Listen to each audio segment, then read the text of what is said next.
Toujours en compagnie de M. Michel Simard du Collège Lionel Groulx. M. Simard, bonjour. Bonjour. Alors, dites-moi, il y a un mémoire que vous avez déposé avec différents partenaires. Pouvez-vous nous parler de ce mémoire-là? Alors, la ministre de l'Éducation et la ministre de Québec ont bien sûr adressé un document de réflexion et ils ont amorcé des tournées régionales dans les 17 régions administratives du Québec. Alors, depuis quelques semaines, le Collège Lionel Groulx, avec bien sûr, avec le partenariat de ces 10 partenaires collégiaux, nous déposons dans chacune de ces rencontres-là le mémoire qui demande bien sûr au ministère de l'Éducation et Emploi Québec de reconnaître les outils d'évaluation permettant de diagnostiquer le niveau de compétence en littératie, mais également aussi présentant des séries de recommandations pour permettre à nos adultes de mieux réussir. Est-ce que c'est bien reçu? Est-ce que vous pensez que le mémoire va vraiment faire une différence? Parce qu'on sait que dans d'autres provinces à travers le Canada, c'est vraiment des outils qu'ils utilisent présentement pour rehausser les compétences de la clientèle qui est déjà sur le marché du travail ou qui s'en va sur le marché du travail. Qu'est-ce que vous pensez de ça?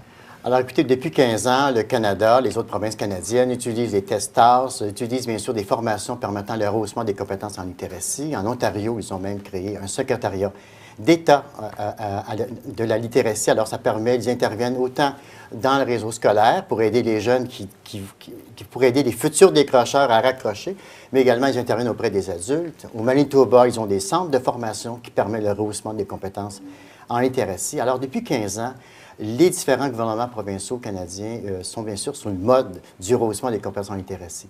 C'est nouveau au Québec, c'est depuis 3 ans. Il faut comprendre également que les tests étaient en anglais. Maintenant, ils sont disponibles dans les 2 langues. Alors, ils sont adaptés aussi au contexte québécois. Ils ont été validés dans les principales fonctions de travail. Alors maintenant, on est prêt. Les infrastructures sont présentes. Vous savez, il y a 10 cégeps maintenant qui sont en mesure d'offrir les services. Alors, c'est un peu le message qu'on lance à Québec. Nous sommes prêts à intervenir. Nous sommes prêts à travailler avec nos partenaires, bien sûr, du réseau scolaire, du réseau, bien sûr, des sectoriels également, et auprès des organismes communautaires qui travaillent sur le dossier de l'employabilité. Alors, on est prêt à intervenir et à supporter nos adultes. Et puis, est-ce que c'est bien reçu jusqu'à présent par le ministère? Actuellement, les mémoires sont déposées. Alors, vous savez, c'est une série de rencontres. Par la suite, un sommet est prévu à Québec le 13 et le 14 juin. On a bon espoir que ce sujet-là, bien sûr, va être à l'ordre du jour lors du sommet à Québec, auquel on va retrouver l'ensemble des partenaires du monde éducatif, mais également celui du marché du travail.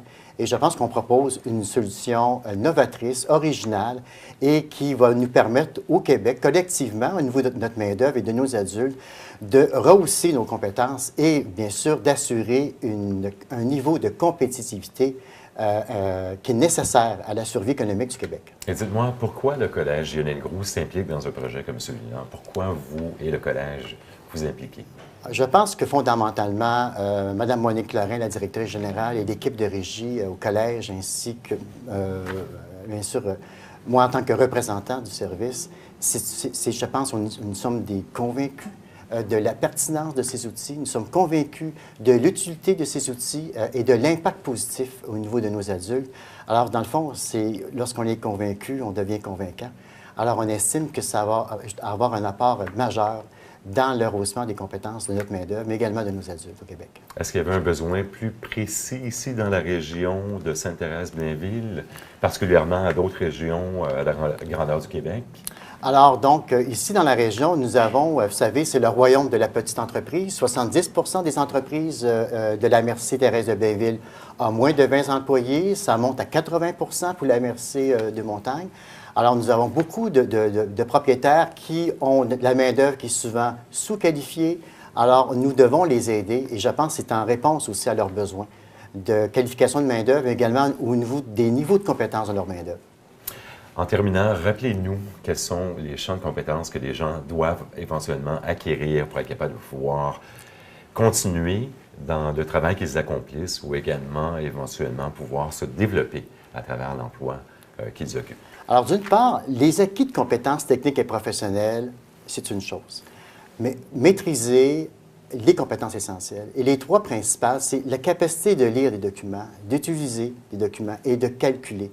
Toujours en lien avec le degré de complexité de sa fonction de travail. On peut comprendre, par exemple, qu'un électricien qui intervient en usine travaille dans des niveaux de compétences extrêmement élevés, tout comme un chirurgien.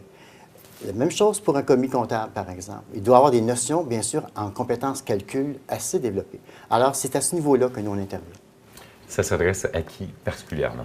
Alors, aux adultes qui désirent, bien sûr, qui sont en processus de formation dans nos centres de formation professionnelle ou dans les services de formation continue du réseau collégial, bien sûr, à tous nos employés de nos entreprises et de la région.